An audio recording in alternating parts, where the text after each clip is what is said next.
దేవుని కృపను బట్టి మరొక్కసారి మీ మధ్యలోనికి రావడానికి దేవుడు అనుగ్రహించిన ఈ ధన్యకరమైన సమయం కొరకై దేవునికి వందనాలు చెల్లించుకుంటూ ఉన్నాను.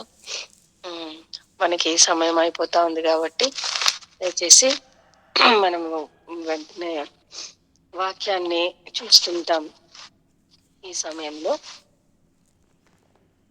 మనము మన యొక్క ఈ లోకంలో మనం జీవిస్తూ ఉంటగా మన యొక్క ఉద్దేశం అంటే మనం దేన్ని ఎక్కువగా ఇష్టపడతాము.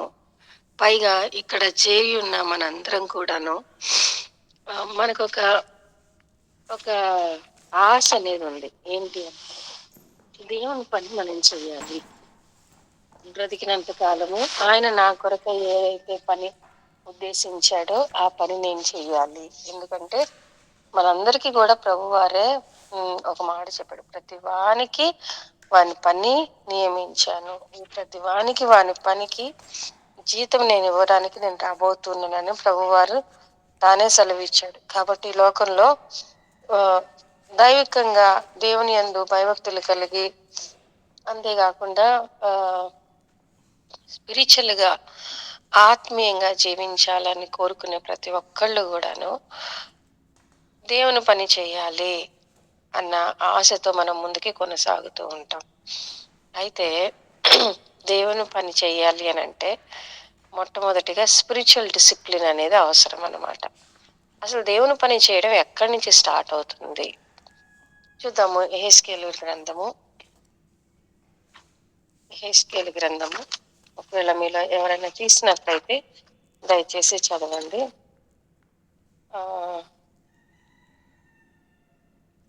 44 అధ్యాయము 15-16 వచనాలు. యెహెజ్కేలు 44:15-16.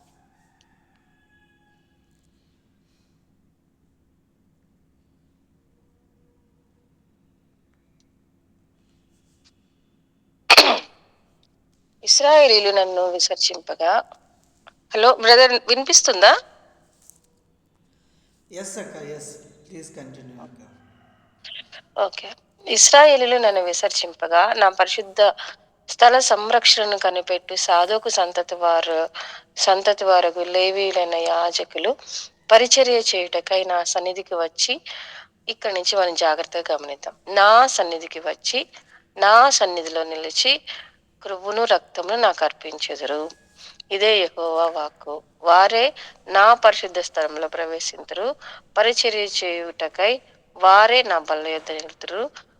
వారే నేను అప్పగించిన దానిని కాపాడుదురు. ఇక్కడ ఏమని ప్రభు సెలవిస్తా ఉన్నాడంటే, సాధోకు సంతతి వారి గురించి, నా సన్నిధికి వచ్చి నా సన్నిధిలో నిలిచి నా పరిశుద్ధ స్థలంలో ప్రవేశించి పరిచర్య చేయుటకై బల్ల యొద్దకు వత్తురు. నా నా నా దగ్గరికి అంటే ఇక్కడ ప్రభు వారు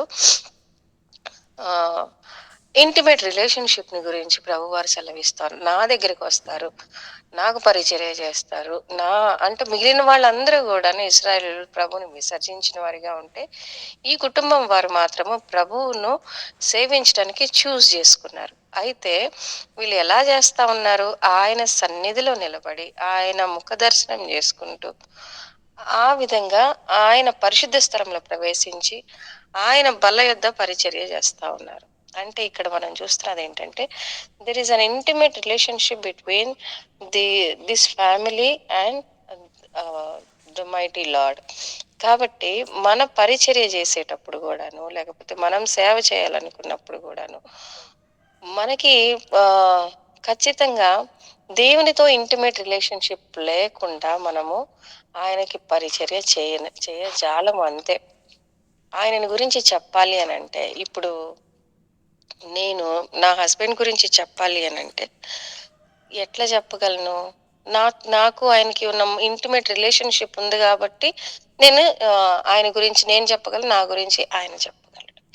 లేకపోతే నాకు ఒక బెస్ట్ ఫ్రెండ్ ఉంది, తన గురించి నేను ఎప్పుడు చెప్పగలను? ఎప్పుడంటే మా ఇద్దరికి ఇంటిమేట్ రిలేషన్షిప్ ఉంటుందో అప్పుడే నేను తన గురించి నేను చెప్పగలను. ప్రభువైన యేసుక్రీస్తు వారిని మనం ఎప్పుడు సేవించగలము? ఆయనతో ఇంటిమేట్ రిలేషన్షిప్ ఉన్నప్పుడే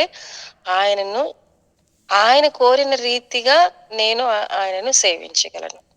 అయితే ఆ విధంగా అనుదిన జీవితంలో ముందుకు కొనసాగాలి. ఆయన కొరకై జీవించాలి. ఆయనలో నిలిచి ఉండి జీవించాలి అనంటే ఖచ్చితంగా స్పిరిచువల్ డిసిప్లిన్ అనేది మనకి అవసరము. We grow in our intimacy by exercising the spiritual disciplines. ఎట్లా స్పిరిచువల్ డిసిప్లిన్ మనము కలిగి ఉండాలి అని అంటే, ఇది మనందరికీ తెలిసినట్లుగానే స్పిరిచువల్ డిసిప్లిన్ 2 విధాలుగా మన జీవితంలో మనము అవలంబించొచ్చు. ఎలా అంటే, ఒకటి taking the word into our hearts and the second one is prayer. దేవుని వాక్యాన్ని హృదయంలోనికి తీసుకోవడం, దేవుని వాక్యానుసారంగా జీవించడం, దేవుని వాక్యానికి మొదటి స్థానం ఇవ్వడం, మరొకటి ప్రార్థనా జీవితం. ఈ 2 మన మన జీవితంలో ఆత్మీయమైన క్రమశిక్షణకు ఈ 2 ఒక పునాది వంటివన్నమాట. ఆహ్, మొన్న ఒక చోట విన్నాను నేను. ఒక పక్షికి రెక్కలు లేకపోతే ఏ విధంగా ఎగరలేదో, విశ్వాసి గూడాను, దేవుని రక్తం చేత కడగబడిన ఒక పరిశుద్ధుడు కూడాను, వాక్యము, ప్రార్థన లేకపోతే ఎగరలేరు. కొన్నిసార్లు ఒక్క దాంట్లో స్ట్రాంగ్‌గా ఉండి, ఒక్క దాంట్లో వీక్‌గా ఉన్నా గానీ, మనము ముందుకి కొనసాగలేమనమాట. ఇప్పుడు చూడండి, ఒక పక్షికి ఒకటే రెక్కుందనుకోండి, దాని ఫుల్ స్ట్రెంగ్త్ తోటి అది ఎగరలేదు. అది వినీలాకాశంలో ఎత్తెత్తుకు అది ఎగరలేదు. ఎందుకంటే ఒక్కటే రెక్కుంది. ఇంకొక రెక్క పాపం గాయపడిందనుకోండి, ఇంకొక రెక్క సరిగ్గా పని చేయట్లేదనుకోండి, ఇంకొక రెక్కలో తన అవయవాలు తనకి సహకరించట్లేదనుకోండి, తన నుంచి ఎక్స్‌పెక్ట్ చేసినంత ఎత్తుకి అది ఎగరలేదు. అట్లాగే మన జీవితంలో గూడాను ఈ వాక్యము, ప్రార్థన ఈ 2 లేకపోతే మనం ప్రభువుకి ఇంటిమేట్‌గా ఉండలేము. ఇది మాత్రము యొ కొండ ఏమంటారు? కొండ బద్దలయ్యే సత్యం. ఖచ్చితమైన కాదనరాని సత్యమనమాట. ఈ వీటి రెండిటిని నెగ్లెక్ట్ చేసి మనము ఆయన సన్నిధిలో హ్మ్. మనము పరిచర్య చేయజాలము. అయితే how we take the word of God into our hearts. దేవుని వాక్యాన్ని మన హృదయంలోనికి సాధారణంగా ఎలా తీసుకుంటాం? ఎలా అంటే, మామూలుగా we hear the word of the lord. దేవుని యొక్క వాక్యాన్ని మనము వింటాం. ఆహ్, ఆహ్, మన ప్రకటన గ్రంథంలో ఉంది గదా! ఆహ్, ఈ గ్రంథంలోని వాక్యములను వినువాడును అని ఉంటుంది. తర్వాత read the word of God. We read consistently through the Bible. మనము ఎప్పుడు గూడాను పట్టుదలతో దేవుని వాక్యాన్ని, మరి ముఖ్యంగా దేవుని యందు భయభక్తులు కలిగిన వారంగా, విశ్వాసులంగా, దేవుని పరిచర్య చేసే వారంగా, ఆ తర్వాత క్రైస్తవ కుటుంబంలో జన్మించినట్లయితే మనము అలవాటు పూర్వకంగా గూడాను అది మన జీవితంలో మన డీఎన్ఏలో భాగమైపోతది. దేవుని వాక్యాన్ని చదవడం అన్నమాట. దేవుని వాక్యాన్ని వింటాం. దేవుని వాక్యాన్ని చదువుతాం.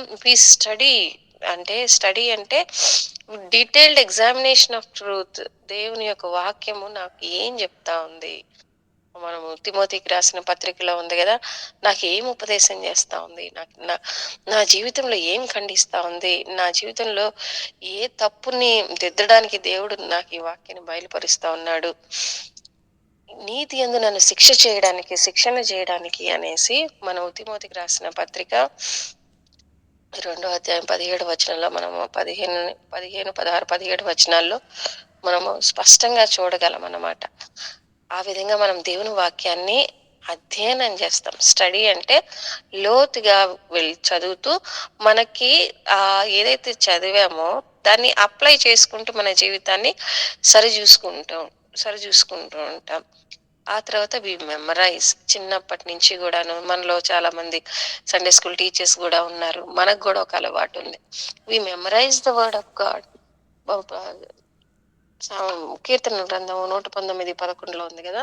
ప్రభువా నీ ఎదుట నేను పాపం చేయకుండానట్లు నా హృదయంలో నీ వాక్యమును ఉంచుకొని ఉన్నాను. ఎలా ఉంచుకుంటాం? By memorizing the word of God. ఆ తర్వాత వి మెడిటేట్. ఎలా మెడిటేట్ చేస్తాము? సాధారణంగా మెడిటేషన్ అన్న దానికి ఈ రోజుల్లో మరి మన భారతదేశంలో మెడిటేట్ అన్నదానికి అర్థమే మారిపోయింది. ఒక ఆసనం వేసుకొని కూర్చొని మెడిటేట్ చేస్తారు అంటే వాళ్ళు మనసుని ఖాళీ చేసేసుకుంటారు. అంటే ఇది ఏ ఆలోచన లేకుండా, ఏమీ లేకుండా మనసుని ఎంప్టీ మైండ్‌గా వాళ్ళు చేసుకుంటారనమాట. ఇది నేను ఒక గొప్ప దైవజనుడు చెప్తూ ఉండగా నేను విన్నాను. మే ఆహ్, ఈ యొక్క వరల్డ్‌లో అంటే ఈ లోక పద్ధతి ప్రకారము మెడిటేషన్ అంటే కీపింగ్ దేర్ మైండ్ ఎంప్టీ. వాళ్ళ యాంగ్జైటీస్ నుంచి, లేకపోతే వాళ్ళ యొక్క వేరు వేరు చెడు ఆలోచనల నుంచి, వీటన్నిటి నుంచి ఎంప్టీగా వాళ్ళ మనసుని ఓ 15 నిమిషాలో, 20 నిమిషాలో, లేకపోతే గంట సేపో ధ్యానం చేస్తారు అనేసనంటారు. మనం దేవుని యొక్క వాక్యము, లేకపోతే కొన్ని సామెతలు కూడా చెప్తున్నాయి. Empty mind is a devils workshop అని. ఆ గంట సేపు ఖాళీని మీ ఆ తర్వాత మరి ఇంకెక్కువైన చెత్తతోటి హృదయం నింపబడతా ఉంటదనమాట. అయితే దేవుని వాక్యంలో ధ్యానించడం గురించి ఏమనుందంటే కీర్తనల గ్రంథం 1 అధ్యాయంలో దివారాత్రంలో యెహోవా ధర్మశాస్త్రనందు ఆనందించేవాడు, దాన్ని ధ్యానించేవాడు ధన్యుడు అని రాయబడింది. అంతేకాకుండా యెహోషువ 1 యెహోషువ గ్రంథం 1:8, 9 వచనాల్లో ఉంది కదా! నువ్వు ఈ ధర్మశాస్త్రాన్ని అనుసరించడానికి తప్పిపోకూడదు. నువ్వు దాని నుంచి కుడికైనను, ఎడమకైనను తొలగకూడదు. నీ హృదయంలో యెహోవా ధర్మశాస్త్రాన్ని ఉంచుకోవాలి. అది మనం మన జీవితంలో క్రైస్తవ వు- ఆ, లోకంలో అంటే క్రిస్టియన్ వరల్డ్ లో ధ్యానించడం అంటే అర్థం ఏంటంటే హృదయాన్ని దేవుని వాక్యం చేత నింపుకుంటూ ఆ, దా అంటే దాని గురించి ఆలోచిస్తూ దాని గురించి ప్రార్థనాపూర్వకంగా మనము దేవుని వాక్యాన్ని కన్సిడర్ చేయడమే మెడిటేషన్ అన్నమాట. మెడిటేషన్ అంటే nothing but thoughtful and prayerful consideration. ఆ విధంగా మనము దేవుని వాక్యమును మన హృదయంలో నింపుకుంటూ ఉంటాము. ఒక్కసారి మళ్ళీ రిపీట్ చేస్తాను. We hear the word of God, we read the word of God, we study the word of God, we memorize the word of God and we meditate the word of God. ఇది ఒక రెక్క. Spiritual డిసిప్లిన్‌లో ఇది ఒక రెక్క. మరో రెక్క ఏంటి అనంటే ప్రార్థన. ప్రార్థన అనేది ఆహ్, ఆహ్, చాలా అంటే చాలా ఇంపార్టెంట్ విషయం. ఎంత ఇంపార్టెంట్ అంటే కొన్నిసార్లయితే ఈ ప్రార్థన అంటే ఒకలాంటి బోర్ అన్న పదము ఈ దినాల్లో ప్రార్థన మీటింగ్‌కా బోర్‌లే. బోర్డమ్ అన్న వర్డ్ ఈ ప్రార్థనకి ఈ దినాల్లో వినిపిస్తా ఉందన్నమాట. అయితే ప్రార్థన అనేది అసలు ఎఫెక్టివ్ మినిస్ట్రీకి గానీ, ఎఫెక్టివ్ స్పిరిచువల్ లైఫ్‌కి గానీ, ఆహ్, ఇన్‌ఫ్లూయెన్షియల్ లైఫ్‌కి గానీ, దేనికైనా గానీ ప్రార్థన అన్నది ఒక పునాది లాంటిదన్నమాట. ప్రార్థనలో ఎంత స్థిరంగా ఉంటామో, పైన బయటికి మన యొక్క పరిచర్య గూడా అంతగా విస్తరిస్తా ఉంటది. అయితే చూడండి మనం జేస్తున్నది దేవుని పని. దేవుని పనిని దేవుడే జరిగించుకుంటాడు. దేవుని పని మానవ రీతిగా మనం చేయలేం గానీ, దేవుడేమని పిలుస్తా ఉన్నాడంటే, ముందుగా నేను నిర్ణయించిన సత్క్రియలు చేయడానికి మీరు పిలువబడ్డారు. అంటే పని ఇచ్చేది ఆయన, మనము ఆయన తోటి జత పనివారం. దేవుని పనిని మన సొంత స్ట్రెంగ్త్‌తో మనము చెయ్యలేము. అది దేవుని పని. అది మనం మన సొంత స్ట్రెంగ్త్ తోటి అసలు ఏమాత్రం గూడా చేయలేం. చూడండి దేవుడే అన్నాడు కదా! ఆహ్, నాకు వేరుగా ఉండి మీరు ఏమీ చేయలేరు అనేసంది. ఒక ద్రాక్షావల్లి యొక్క ఒక కొమ్మ యొక్క స్ట్రెంగ్త్ దేని మీద ఆధారపడి ఉంటది? అది ఎంత హ్మ్, దేవునిలో అంటే అది ఆ యొక్క ద్రాక్షావల్లిలో ఎంతగా నిలిచి ఉంటదో. సాధారణంగా మనం కొన్ని చెట్లను గమనిస్తాం. గమనించి చూడండి ఈసారి ఎప్పుడైనా గాని. చెట్టంతా పచ్చగా ఉంటది. ఒక కొమ్మ కొంచెం ఇరిగిందనుకోండి, లేకపోతే కొంచెం విరిచిన మనం లేకపోతే అది కొమ్మ పశువులు విరిసేసినా, లేకపోతే గాలికి కాస్త విరిగినా, చెట్టంతా పచ్చగా ఉంటది గానీ, ఇరిగిన కొమ్మల్లో మాత్రం జీవం అనేది ఉండదు. ఆకులన్నీ వాడిపోయి ఉంటాయి. ఆ విధంగా దేవునిలో నుండి మనం వేరుపరచబడితే, అంటే ప్రార్థన విషయంలో మనం వీక్‌గా ఉన్నాము అనంటే, ఆయనలో ఉన్న సారాన్ని మనము పూర్తిగా తీసుకోలేము. కాబట్టి ప్రార్థన అన్నది చాలా ఇంపార్టెంట్ అన్నమాట. చూడబోతే ఒక భక్తుడు అంటాడు గదా! సాతాను అంట మనము కష్టపడి ఆహ్, బ మనము ప్రభు కొరకై ఎంతో కష్టం చేస్తా ఉంటే చూసి నవ్వుతాడంట. ఒక్కొక్కసారి మనకున్న జ్ఞానం శత్రువైన సాతానుతో పోలిస్తే మనకున్న జ్ఞానం ఏ పాటిదండి. వాడికి చాలా తెలివి గల్లవాడనమాట. అయితే వాడు మన జ్ఞానాన్ని చూసి వాడు నవ్వుతాడంట. ఎగతాళి చేస్తాడంట. అయితే ఎప్పుడైతే ఒక బలహీనమైన పరిశుద్ధుడు మోకాళ్ళ మీదకొస్తాడో అప్పుడు వాడు వణికిపోతాడంట. ఈ ఫ్రేజ్ నేను చదువుతాను చూడండి. Satan laughs at toiling, mocks at our wisdom, but trembles when he sees the weakest saint on his knees. కాబట్టి వాడు వణికిపోతాడనమాట. చూడాలంటే నిజమైన స్పిరిచువల్ బ్యాటిల్ ఎక్కడ, నిజమైన ఆత్మీయ యుద్ధము ఎక్కడ ప్రారంభమవుతదంటే మన మోకాళ్ళ మీదే. మోకాళ్ళ మీదే మన నిజమైన యుద్ధం చేస్తాము.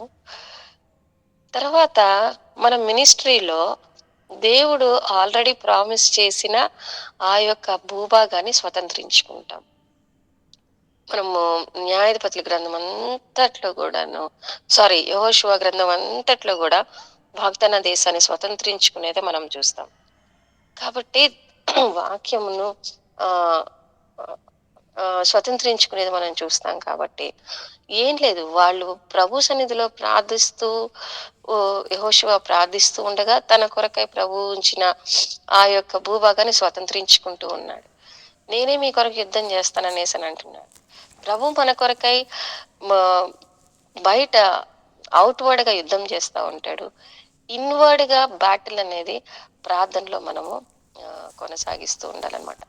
కాబట్టి దేవుని యొక్క సన్నిధిలో నిలిచి ప్రార్థన చేసే విషయంలో మనం తప్పిపోయే ప్రమాదం ఎంతైనా ఉంది కాబట్టి ఎంతో జాగ్రత్తగా ఉండాలి. మన ప్రభువైన యేసుక్రీస్తు వారిని గురించిన ఎగ్జాంపుల్ కూడా మనం తీసుకున్నట్లయితే లూకాసు వార్త 6వ అధ్యాయంలో ఉంది కదా!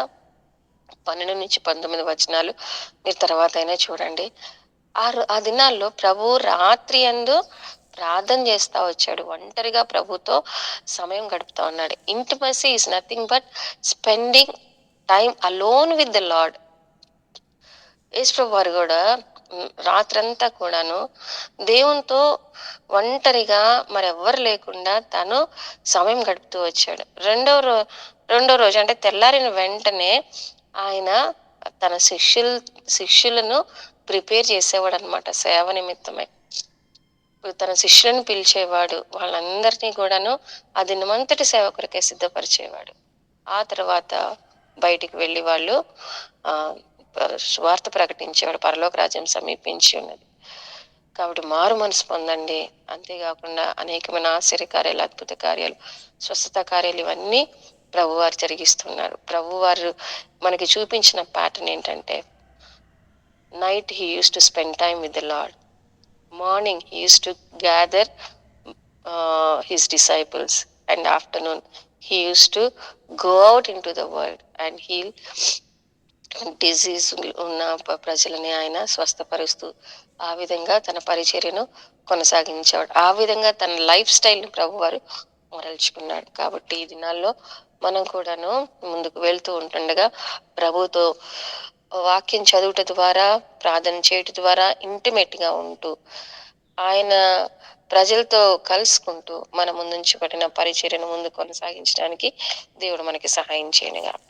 Thank you. Praise the lord అండి.